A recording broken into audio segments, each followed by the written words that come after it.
오늘 잠언 28장입니다.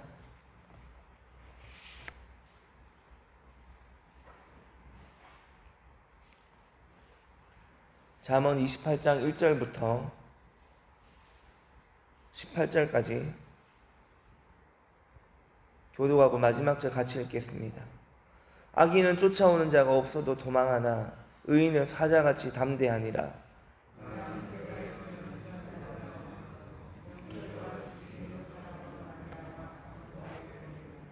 가난한 자를 학대하는 가난한 자는 곡식을 남기지 아니하는 포구 같으니라.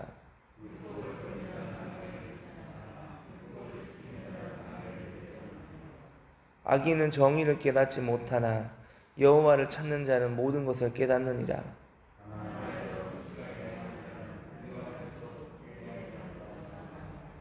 율법을 지키는 자는 지혜로운 아들이요 음식을 탐하는 자와 사귀는 자는 아비를 욕되게 하는 자니라.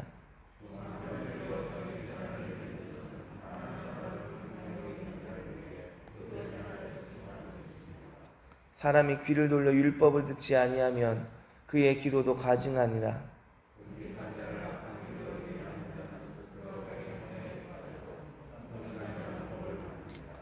부자는 자기를 지혜롭게 여기나 가난해도 명철한 자는 자기를 살펴 아느니라.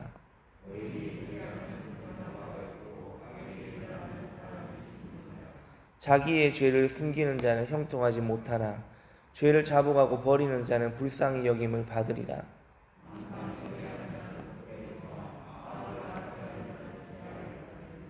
가난한 백성을 압제하는 악한 관원은 부르짖는 사자와 줄인 곰 같으니라.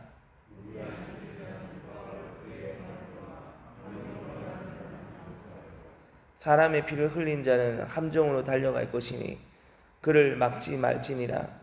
성실하게 행하는 자는 구원을 받을 것이나 굽은 길로 행하는 자는 곧 넘어지리라. 아멘. 우리 3절 말씀 같이 읽겠습니다. 가난한 자를 학대하는 가난한 자는 곡식을 남기지 아니하는 포구 같으니라. 아멘. 여러분, 우리가 잠언을 쭉 읽다 보면은 반복적으로 등장하는 공식 같은 것이 하나 있습니다. 그것은 바로 반복되는 대조인데, 가령 예를 들어보면 이런 겁니다. 지혜의 반대 어리석음, 같이 비교를 하죠.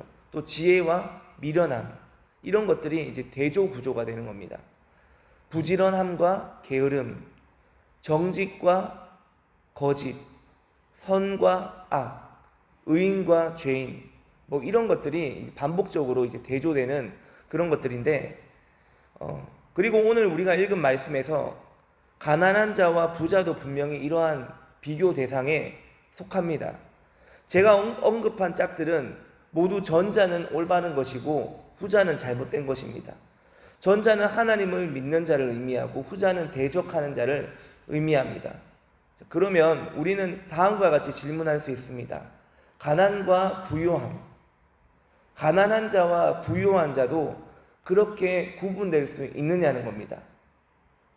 근데 그렇게 되면 안 됩니다. 가난과 부유는 그렇게 되면 안 됩니다.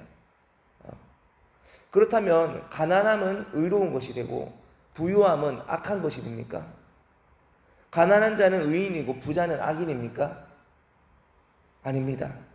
여러분, 부자의 기준이 무엇입니까? 연봉을 1억을 받는 것이 부자의 기준입니까? 본인의 자산이 100억이 넘는 것이 부자의 기준입니까? 부자의 기준이 명확하지 않습니다. 이러한 흑백 논리 같은 대조법이 귀에 익으면 우리는 자연스럽게 가난한 자를 학대하는 이라는 이 말 뒤에 거의 자동적으로 부자라는 단어가 떠오를 것입니다. 그러나 오늘 본문 3절 보십시오. 가난한 자를 학대하는 가난한 자로 이어집니다. 저는 이게 번역상의 오류인 것 같아서 제가 다른 번역본을 다 찾아봤습니다. 다 찾아보니까 대부분의 번역본에서 가난한 자를 학대하는 가난한 자로 번역을 했습니다. 여러분, 신기하지 않습니까? 만일 가난한 자는 의롭고 부자는 의롭지 않다면 가난한 자를 학대하는 가난한 자는 그가 무엇을 했느냐에 관계없이 가난한 자라는 단어, 그 단 한 가지 이유로 그는 의인이라고 해야 할 것입니다. 그러나 잠언은 그렇게 말하지 않습니다.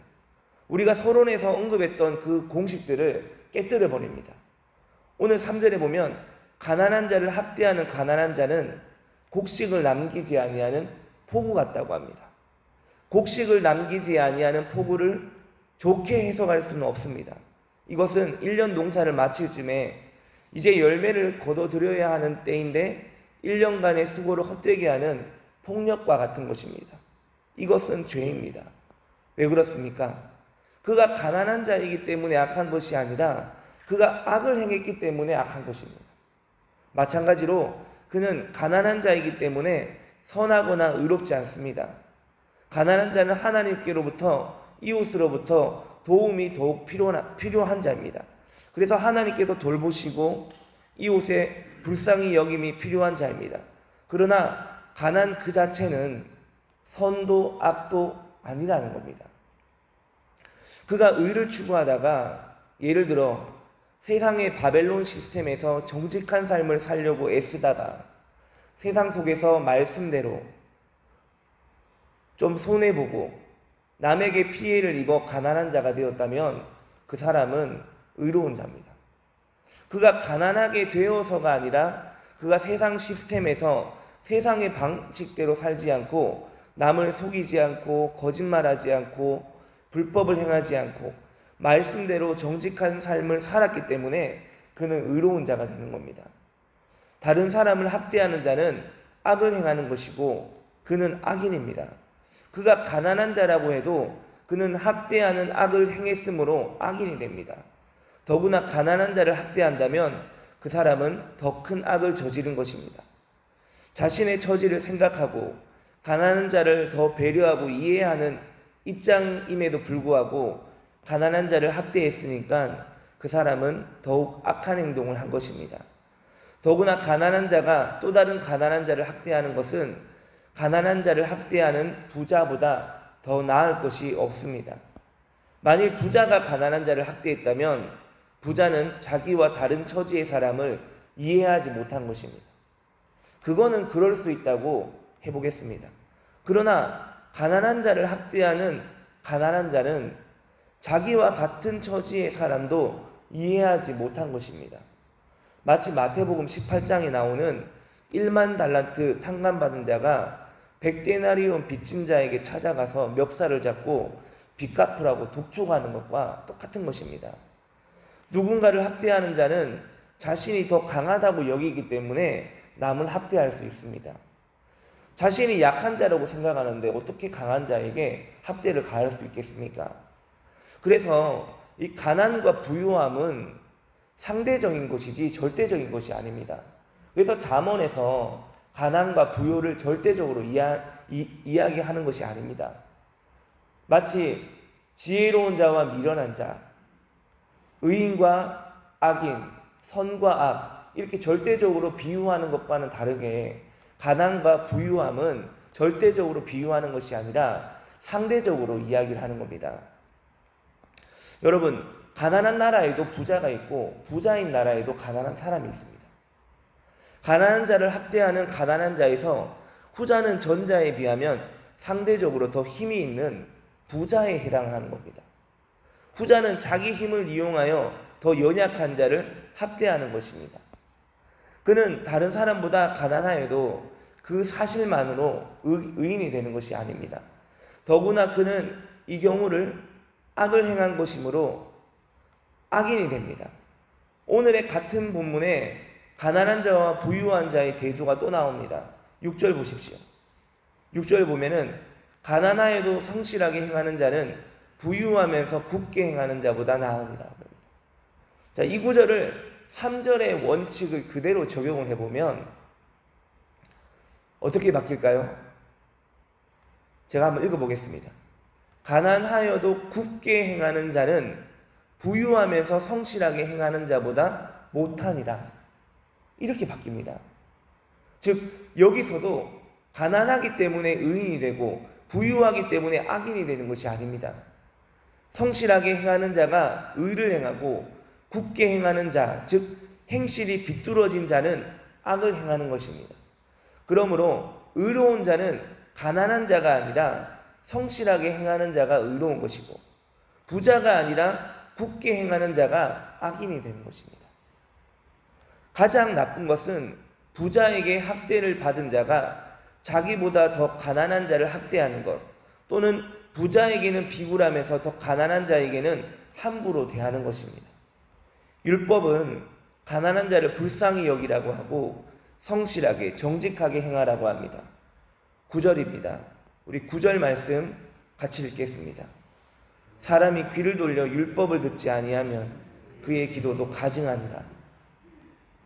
이 사람이 귀를 돌려 율법을 듣지 아니하면, 즉 가난한 자를 학대하며 행실을 정직하게 하지 않으면 그의 기도도 가증한 것입니다.